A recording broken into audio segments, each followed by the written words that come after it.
Hello everybody, welcome to another lesson. This lesson is about chords and it's a guide to recognising common chords and cadences. It's by no means a lesson on all chords. The lesson is specifically designed for students or musicians who are intending to complete the Grade 5 Theory of Music examination with such boards as the ABRSM, Trinity, London College of Music, etc.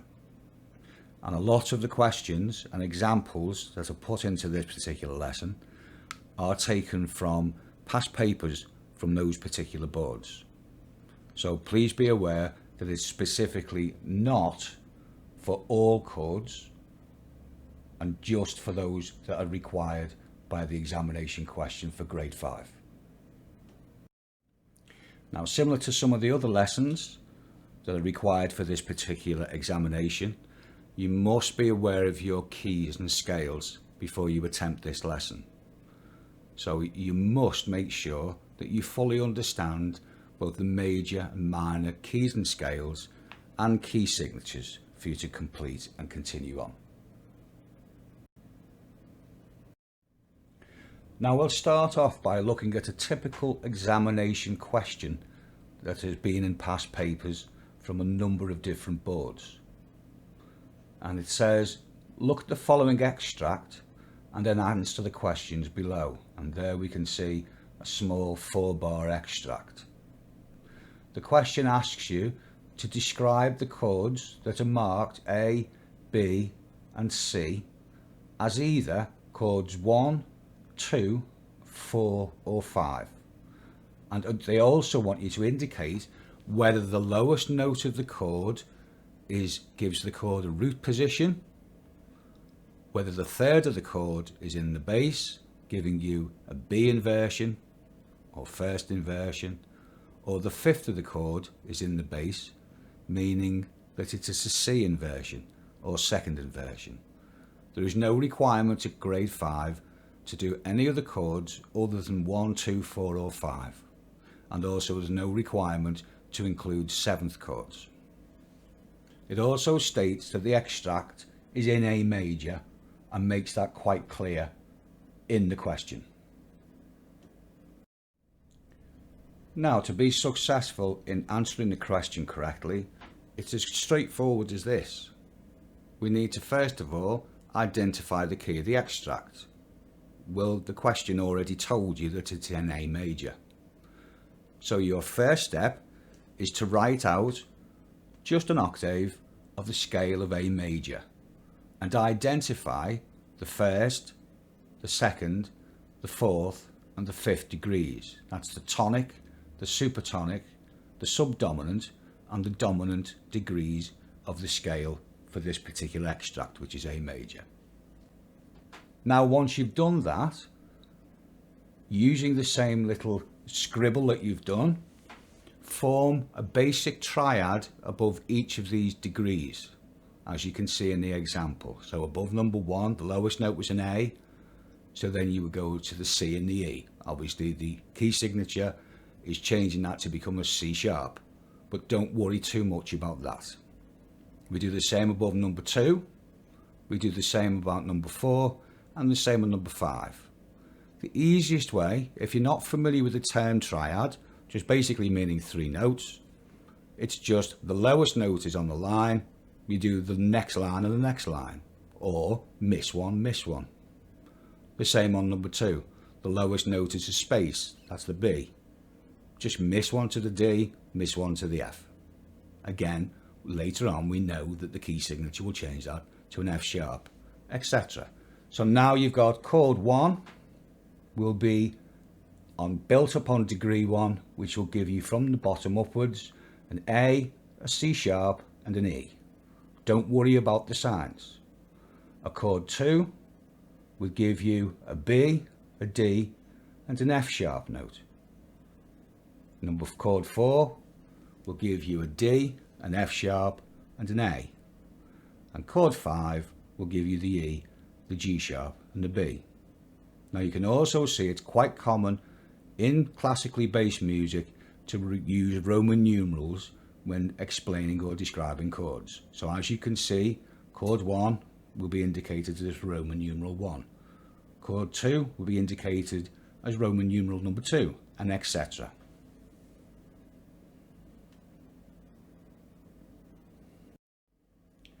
Now, once you've established which chord has the 3 notes, such as chord 1 would be an A, a C and an E, we know it's C sharp because of the key signature, but we just write the letter name in. Chord 2 would be a B, a D and an F. Chord 4 would be a D, an F and an A.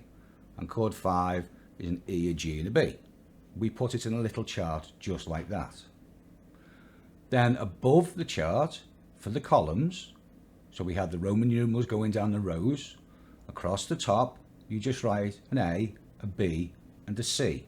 So as you can see from the example, the chord 1 has an A and a C and an E, above that has got A, B, C above it, and so on. We then refer back to the question.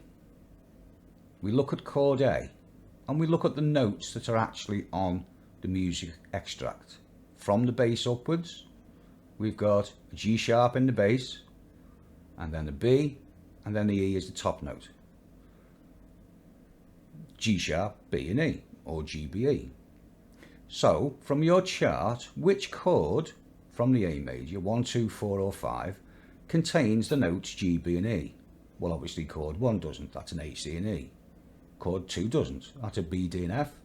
Chord 4 doesn't, that's a D, F and A. But chord 5 does, even if it's in a different order. It still contains both G, B and E. So therefore we know that the chord marked A on the extract is going to be chord 5. So we immediately write that down. We then look at the chord again and find the lowest note, the note that was in the bass part, was the G sharp. What we need to do is we need to look at the chord 5 we've identified as in E, G, B, and we find which column that lowest note, the G, G sharp, falls in. Is it the column A, is it column B, or is it column C? Well, you can see from the little chart, it forms in column B. So therefore your answer will be a 5B chord.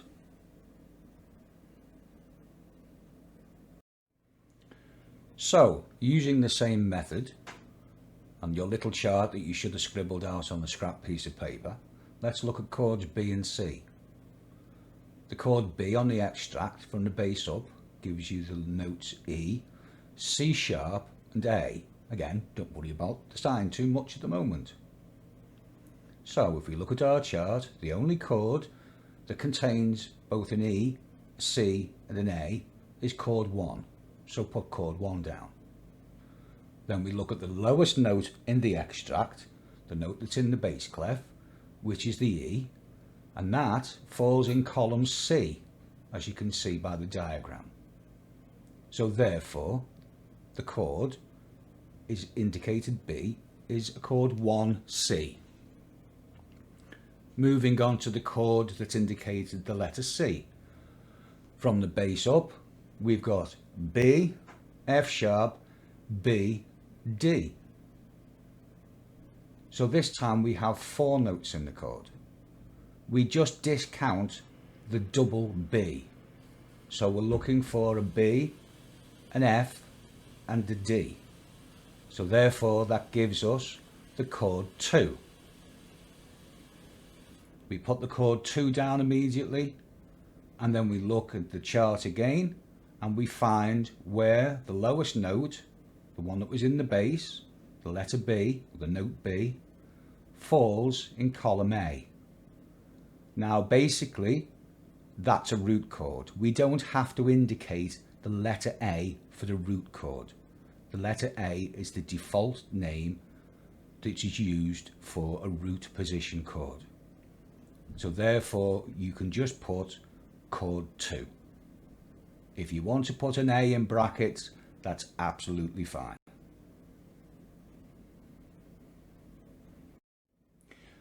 Now, just to reiterate what I mentioned about having two notes in the last one, that were the same. In other words, there were 4 different notes there. 2 of them with the letter B. So if you find you have a 4 note, in brackets a 4-part chord, then usually it is the root note of each chord that is used twice, and this is called doubling the root. Now, on higher graded exams, other notes of the chord can be doubled, but because we're in grade 5, dealing predominantly with the examination papers, then you will only be required to identify a doubled root. So in the previous example, you noticed that the root was given twice. That's called doubling the root. So an example of that would be in the key of A major, the notes found from the bass upwards, F sharp, D, A, D. You can see the D is twice, and this would be a chord 4B. Notice the use of 2 Ds, which are the root note of chord 4. If we were using a D flat major chord, and the notes on an extract from the bass upwards were B flat, E flat, E flat, G flat, then again the E flat has been doubled. This would be a chord 2C. Notice the doubling of the root of chord 2.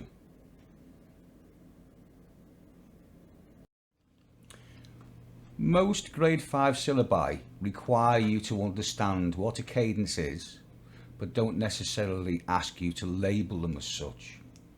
So we have to know exactly what a cadence is. A cadence is 2 specific chords that are placed one after another. In other words, in a progression. A progression means to move forward. So a cadence is 2 chords. Now these 2 specific chords, called the cadence, make up a musical punctuation mark, which is very similar to commas and full stops in a normal written sentence. Now when you're writing a sentence, you tend to find that commas are during a sentence and full stops are at the end. However, in music, it's not always the case that this happens. Now, each stage of your musical sentence that ends with these 2 chords, or the cadence, is called a musical phrase. Now, the musical phrase could be a series or a progression of different chords that will always end with a musical cadence, which is a musical punctuation mark. Now, in all, there are actually 4 different types of cadence. There's actually more, but the general ones are referred to as a perfect cadence, a plagal cadence, an imperfect cadence, and an interrupted cadence. Now, for grade 5, there is no requirement to understand what an interrupted cadence is. So therefore, we're going to concentrate on the other 3, which is a perfect, a plagal, and an imperfect. So 2 of those are what we would refer to as a conclusive cadence. In other words, the musical full stop. And the first one of those would be called a perfect cadence. Now this is when you construct the chord 5 of a key followed immediately by the chord 1 of a key to end that phrase. So a 5 to 1 would be called a perfect cadence. If you would either ask them to identify or construct a perfect cadence, you would look for the 5 followed by the 1. Or you would write the 5 followed by the 1. However, the second type of conclusive cadence, the other type of musical full stop, is a chord 4 followed by a chord 1. And we refer to this sort of cadence as a plagal cadence. So a chord 5 to 1 would be a perfect cadence, and a 4 to 1 would be a plagal cadence. And both of these are conclusive, in other words, musical full stops. The earlier other two that we mentioned, the imperfect and the interrupted, are regarded as inconclusive cadences, which, in other words, are very similar to a comma in a written sentence. Now, although we don't need to worry too much at grade 5 examination to worry about the interrupted cadence, we will just have a look at it. So there are two cadences that give the feeling of incompleteness, just like commas. The first one, the imperfect, the phrase ends with a chord 5, and it can be preceded really by any other chord. But the most common ones is a 1 followed by a 5, which is a perfect in reverse, or a 2 followed by a 5, a 4 followed by a 5, and sometimes a 6 followed by a 5. So anything that would be concluded by a chord 5 at the end of a phrase would be regarded as an imperfect cadence. That's a musical comma.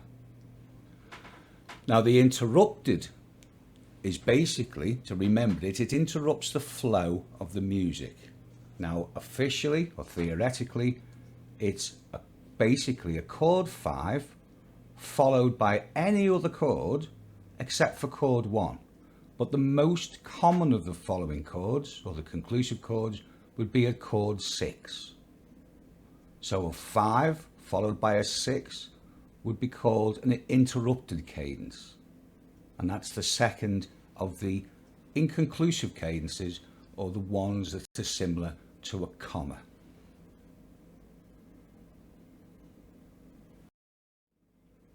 Now we're going to have a look at another typical question that you would find on a grade 5 theory of music examination. And here it is. You have to suggest a suitable progression for two cadences in this particular melody, the extract. And you have to indicate it only with one chord, which is 1, 2, 4 or 5. You notice there's no requirement for 6 at this grade, at each of the places marked A, B, C, D and E. You do not have to indicate the position of the chords or state note which note is in the bass, in other words, which is the inversion. So what they're looking to do at A and B and C and D and E is to name the chords that would be underneath those particular sections and in turn would form a cadence.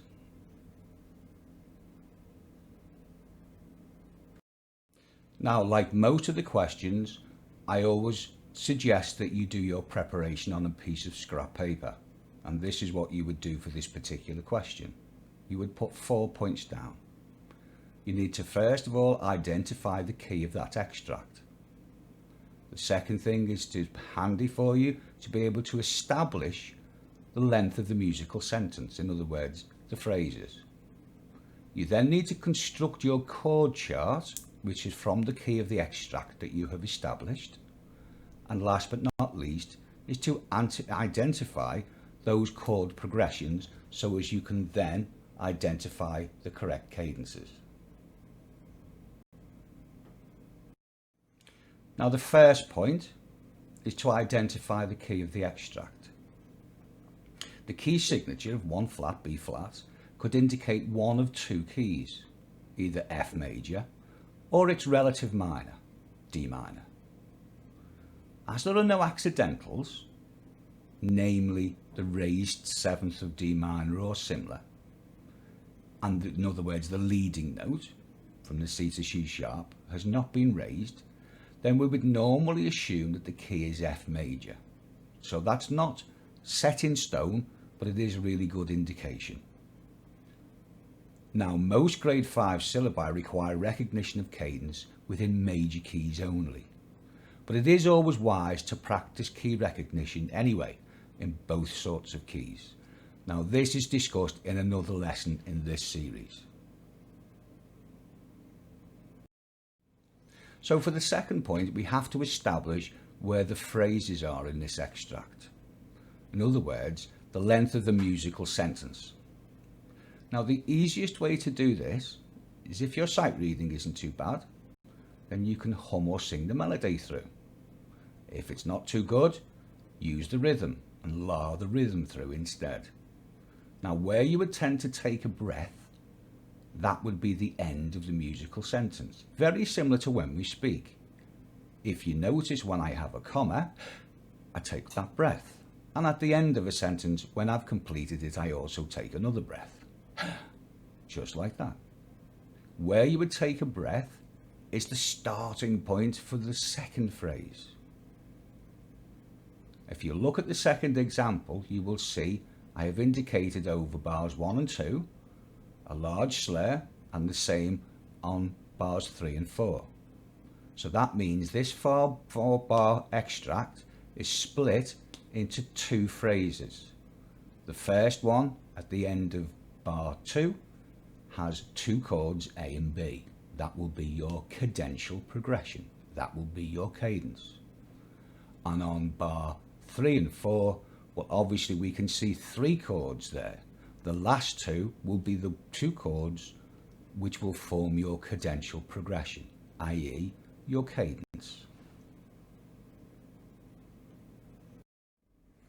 As we'd already established, that because of the grade 5 requirements, you only need to worry about major keys for this particular question, and we'd already established that it was in the key of F major, then point number 3 is to construct your chord chart from earlier with regards to the key of F. So as you can see, chord number 1 will be FAC, chord 2 GBD, chord 4 BD and F, chord 5 CE and G. Now I realise that the B flat hasn't been indicated, but as I mentioned earlier, you don't need to worry about that. So using the information we've gathered so far, it's now time to identify the cadences. So we look under the 3 notes that are indicated the letter A. That's the D, the B flat and the F. We refer to our chord chart and we look at the chords that are available from F major. Chord 1 FAC, chord 2 GBD, chord 4 BD and F and chord 5 CEG. The only chord that contains both the D, the B flat and the F is of course the chord 4. So A will be chord 4. We then look at section B, the C, the A and the F. We look at the chord chart again and we can see that the C, the A and the F, doesn't have to be in the same order as you know, is indicating chord 1. Therefore, that particular cadential progression, or the cadence from A to B, the 2 chords, 4 followed by 1, will be the plagal cadence.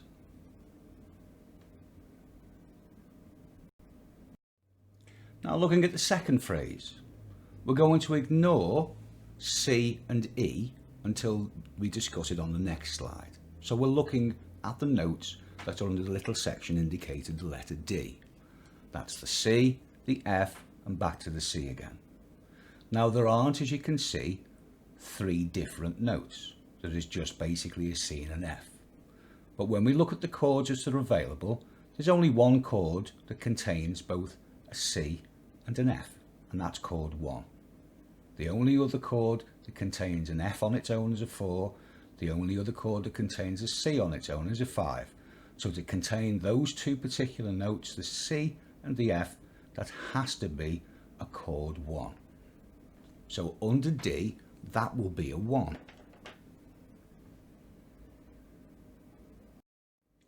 Now to look at the other 2 points on the extract, in other words sections C and E, you will notice that there are 4 different notes.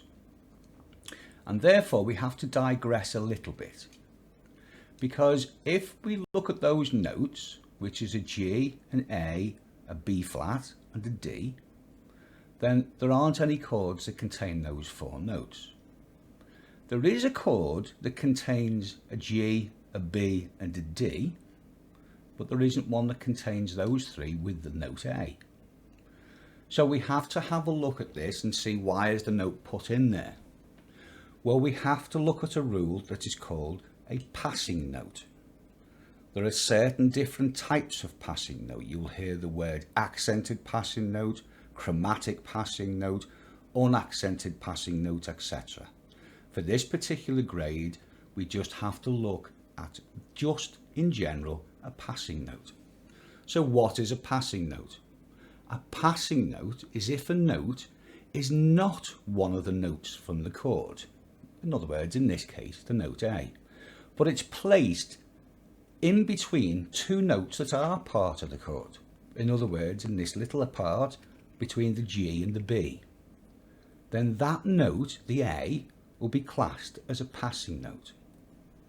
Okay. So 3 of the notes then, without the A, can be found in chord 2. So therefore, under this section, this is a chord 2. The G, the B flat and the D form the chord 2, with the A note is a passing note between the G and the B. You'll also notice that because of the time signature, the passing note itself is falling on the unaccented portion of the beat. In other words, the AND portion. Therefore, that particular type of note will be regarded as an unaccented passing note. So using all the information we've got from this lesson up to now with regards to the cadences, passing notes, etc., we can look at E. There are 3 notes, an E, a D and a C, all stepping. Well, we haven't got a chord that contains an E, a D and a C. We have got a chord that contains the C and the E, which will be the chord 5. As you can see, the D, that's not part of the chord, is passing between 2 notes of the chord that are a third apart. So therefore, this would be the chord 5 with the D as an unaccented passing note.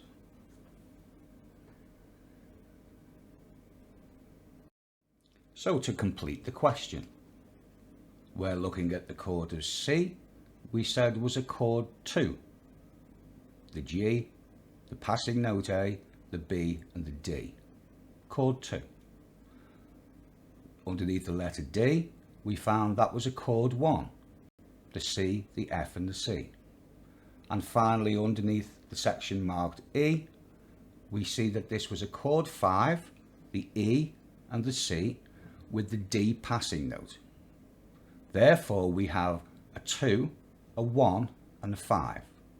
You can see that the 1 and the 5 are the 2 final chords of the cadence, and that's an imperfect in reverse, which means it's an imperfect cadence. The chord 2 is just a suitable approach chord for that cadential progression, and approach chords will be spoken about in further lessons. Now, some of the exam boards, not all, will require you to have an understanding of the term figured bass, and that will be at grade 5. Now, figured bass was a musical shorthand that was used during the Baroque period, and even up as late as composers such as Mozart. And now the figured bass are the numbers placed underneath the staff, and they indicate intervals which were produced to accompany the chords to be played above the bass note. So they would give you the bass note with numbers underneath, and that would indicate what chords to form above that bass note. You would tend to find figured bass on music for early keyboards. So here's some examples of figured bass. You can see on the left hand side at the top on the bass clef, it is written as a note C, and directly underneath it you have 3/5. So this example requires the performer to construct a major third and a perfect fifth above the bass note C. This would indicate a root position triad. So if you see 3/5, that is your root position triad. The second one, you can see it's the note D with an F sharp in the key signature, indicating a 3 and a 5 above. Similar, the answer would be a root position triad. The D, then the third above it, and then the perfect fifth above the D. The third example at E flat major. The E is the lowest note with a 3/5 underneath it. This indicates the triad, namely the E flat, then a major third above it to the G, and then a perfect fifth above it to the B flat. Another sort of indication you would see in figured bass is the 6/3. The indication of 6/3 under the staff means to form a major third and a sixth above the bass note, or the lowest note. This would create a first inversion triad. The bass note, in both cases in this example, is the note C. Now notice how the 5/3 indication in the first chord indicates a root position. That's the C, the third above it to the E, the fifth above it to the G. However, the 6/3 forms a first inversion. So basically the C, above it a major third, and above it a sixth, gives you a first inversion. However, that is a different chord than the first one. In other words, the first chord is a C major chord, the second one is an A minor chord in its first inversion. So you can see how the indication can establish a different chord above a given bass part or lowest note to form different chords with those particular indications. The third one we will look at is the 6/4. The indication 6/4 under the staff means similar to the others, but this time above the bass note or the lowest note, you would form a fourth interval and a sixth interval, and this would create a second inversion chord. You can see that the bass note in the lowest note in all cases is the note C, but if you look over the 5/3, you'll notice a third and a fifth above the bass note, which forms a triad in its root position. Then the second one, the 6/3, forms a first inversion. So therefore it changes the key this time, not the key of the piece, but the chord to an A minor.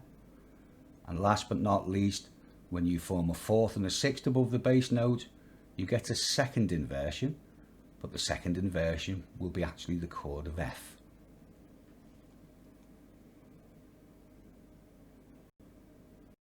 Now again, for grade 5, the knowledge that's required is common progressions that would use figured bass.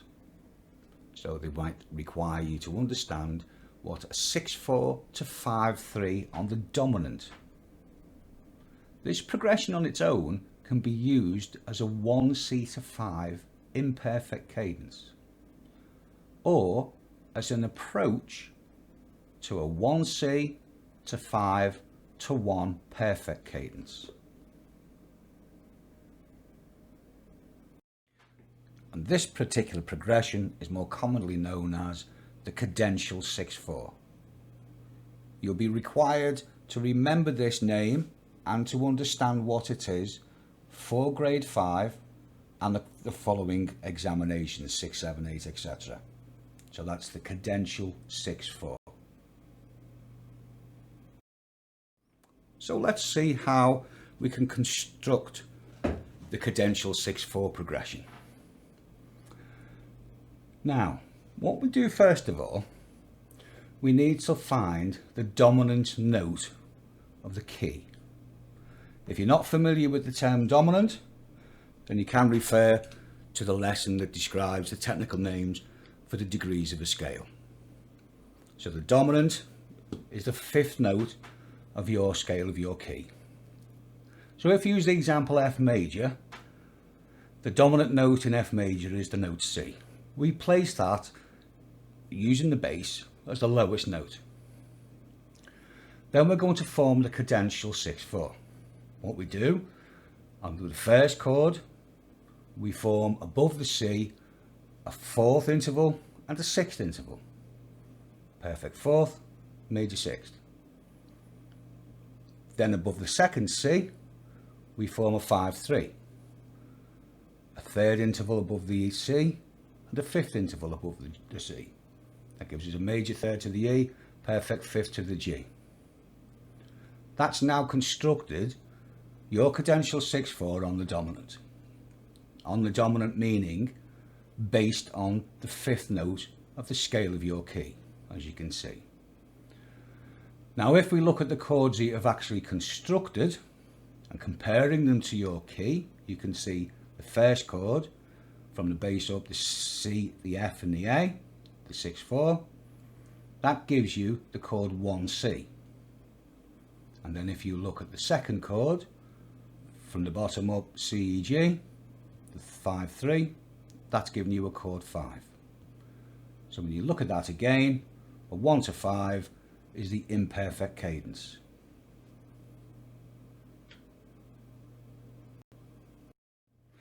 Now again, there are slight differences between the boards, but some boards ask you to recognise the progression over 4 parts: soprano, alto, tenor and bass. Soprano the top with the stick pointing up on the treble, alto the note still on the treble with the stick pointing down, the tenor the note on the bass with the stick pointing up, and the bass, which is a note on the bass with the stick pointing down, the lowest note of the chord. Okay. Again, in this example, F major, notice that the same dominant note, the note C, still falls in the bass part on each occasion. Okay. The first chord is the 6/4. In other words, the 1C. And the second chord, the 5/3 or the chord 5. And again, the example would indicate an imperfect cadence. So if you look at the 3 notes going from the bottom upwards on the first chord, there's the C, perfect 4th to the F, major 3rd to the A. And then what they've done is they've put the root of the actual chord itself in the soprano part. The last one, you can see the C at the bass. They've actually used the perfect 5th, and then they've used the major 3rd of the chord as the soprano part, still showing it as a 6/4 to 5/3, a cadential 6/4.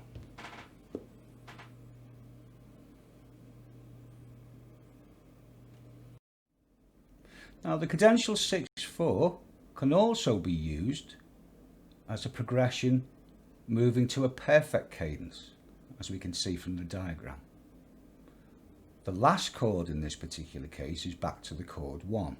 So therefore, the progression we've got written here over 4 parts is 1C to chord 5 to chord 1.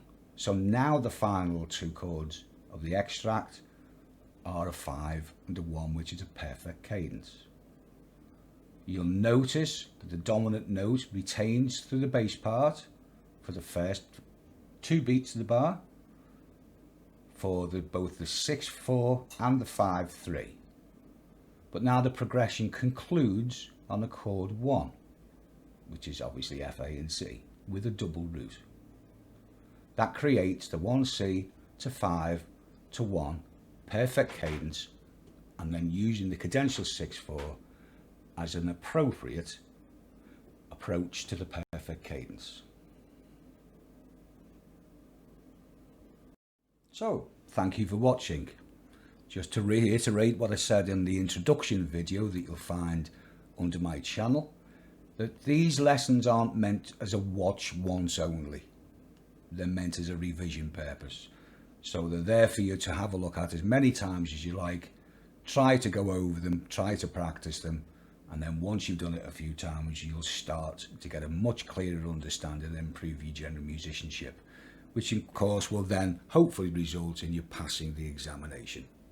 Thanks very much again for listening. If you found them helpful, please go across and have a listen to some of the other lessons.